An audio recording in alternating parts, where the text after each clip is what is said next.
আসসালামু আলাইকুম। দূরের এবং কাছের আশা করি সবাই ভালো আছেন। আজ ইলিশ মাছের মাথা দিয়ে করলা ভাজি করব। অপূর্ব হয় এভাবে ইলিশ মাছের মাথা দিয়ে করলাটা ভাজি করলে। আর এই করলাগুলো বেশ বড় সাইজের, এটা একটু তেতোটাও কম হয়ই না তেতো বলতে গেলে। আর সাথে রুই মাছের পেটি তো থাকছেই। তো খুবই ঝটপটে এবং সহজ এবং খুবই লোভনীয়, দেখতেই পাচ্ছেন। খুব অল্প উপকরণ দিয়ে এই করলা ভাজিটা করি। তো চলুন আপনাদের সাথে এই রান্নাটা শেয়ার করি। ইলিশ মাছের মাথা দিয়ে করলা ভাজি করব। দিয়ে দিচ্ছি 2 চামচ সয়াবিন তেল। তেলটা গরম হয়ে এসেছে। প্রথমে দিয়ে দিচ্ছি একটা রসুন কুচি। রসুনটা 1 মিনিট হওয়ার পর পেঁয়াজটা দেব।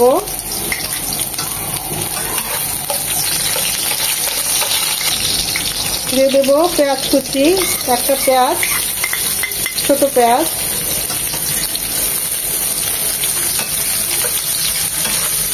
রসুন থেকে একটা ফ্লেভার বের হবে আর পেঁয়াজ কুচিটা একটু নরম হবে। দিয়ে দিব 1 চামচ আদা রসুন বাটা। এখানে 1/2 চামচ আদা, 1/2 চামচ রসুন একসাথে বেটে নিয়েছি। আদাটাকে 1 মিনিট ভেজে নেব যেন আদার ঝাঁঝালো গন্ধটা চলে যায়।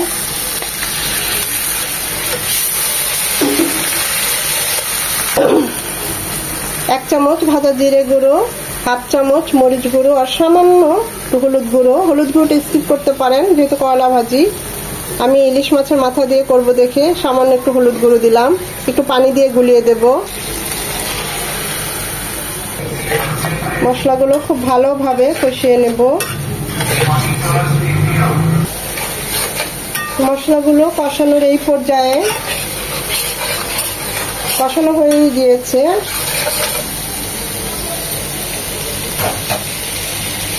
এখানে 2টো ইলিশ মাছ নিয়েছি, ইলিশ মাছের মাথা নিয়েছি। তো আমি মাথাগুলো আর মাঝখানে কাটি নাই, আস্তটাই রেখেছি। খুব ভালোভাবে পরিষ্কার করে হলুদ, মরিচ আর সামান্য একটু লবণ দিয়ে মাখিয়ে রেখেছিলাম।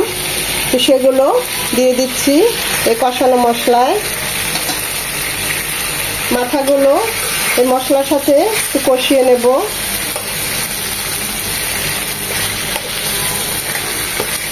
মাথাগুলো কেটে নিলে কাটা কাটা হয়ে যাবে, খাওয়া যাবে না, তাই আস্তটাই রেখেছি। সামান্য একটু পানি দিয়ে মশলাগুলো খুব মাথাগুলো ভালোভাবে কষিয়ে নেব। 5 মিনিট মাথাগুলো কষবে।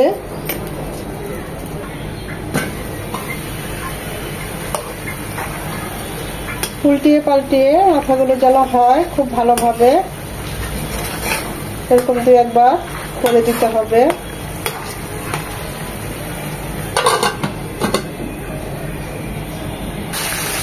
ইলিশ মাছের মাথাগুলো কষানো হয়ে গিয়েছে।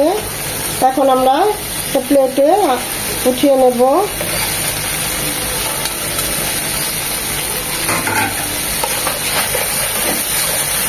এই কষানো মশলাতেই দিয়ে দিব করলা ভাজি। করলা এইভাবে কেটে নিয়েছি, একদম চিকন চিকন করে খুব ভালোভাবে ধুয়ে নিয়েছি, সেটা এখন দিয়ে দিচ্ছি।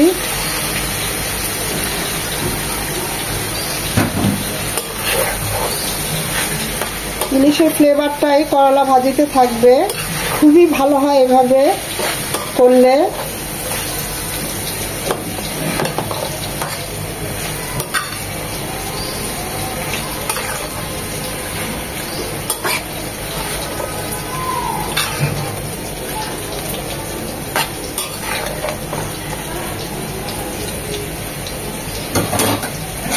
দিয়ে দিব 5-6টা কাঁচামরিচ মাঝখানে কেটে নিয়েছি ঝালের জন্য। স্বাদ মতো লবণ, লাগলে পরে আবার দেব। করলাটা একদম ভাজা ভাজা হবে, একটু পরপর নেড়ে দিতে হবে।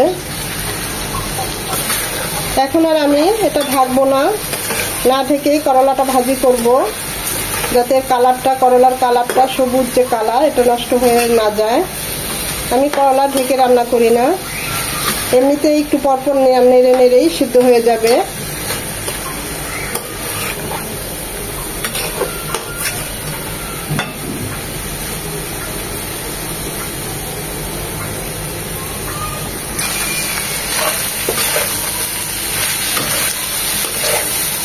আমি কিন্তু এই করলা ভাজিতে পানি দেই নাই, এমনি সেদ্ধ হয়ে যাবে। দেখতেই পাচ্ছেন প্রায় হয়ে এসেছে, ভাজা ভাজা হবে একদম, আর ওভারকুক হবে না। ওভারকুক হলে খেতে ভালো লাগবে না। এখন আমরা মাছগুলো দিয়ে দিব, মাথাটা দিয়ে দেব।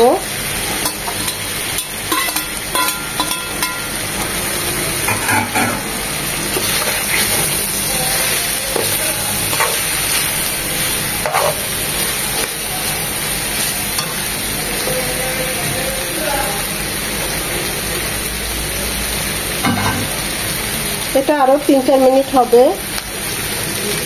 এই 3-4 মিনিটের জন্য এটা একটু ঢেকে দেব, যেন মাথার ফ্লেভারটা করলার ভিতরে ঢুকে যায়।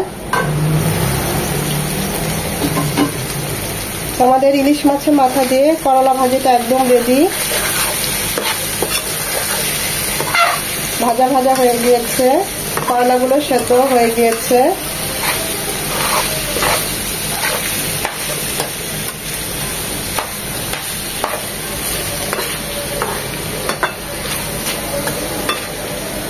আমরা এটাকে এখন নামিয়ে নেব।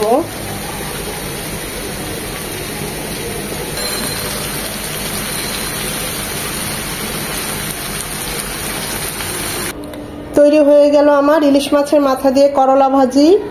দেখতেই পাচ্ছেন কতটা ঝটপটে এবং খুব অল্প উপকরণ দিয়ে এই করলা ভাজিটা করা হয়েছে। খেতে অসাধারণ হয়। এটা পদ্মার ইলিশ, ইলিশের পুরো ফ্লেভার করলা ভাজিটাতে মিশে গেছে। টেস্ট করেছি, সব ঠিক আছে, অসাধারণ হয়। একবার হলো এভাবে ট্রাই করবেন। আর সাথে এরকম বড় রুই মাছের পেটি হলে তো আর কোনো কথাই নেই। ভিডিওটা দেখে যদি একটু ভালো লেগে থাকে অবশ্যই একটা লাইক দিবেন, কারণ এই লাইকটা পরবর্তী ভিডিও করতে আমাকে উৎসাহিত করে, সাহায্য করে। আর এখনো যারা চ্যানেলটা সাবস্ক্রাইব করেন নাই, চ্যানেলটা সাবস্ক্রাইব করে আমার পাশে থাকবেন।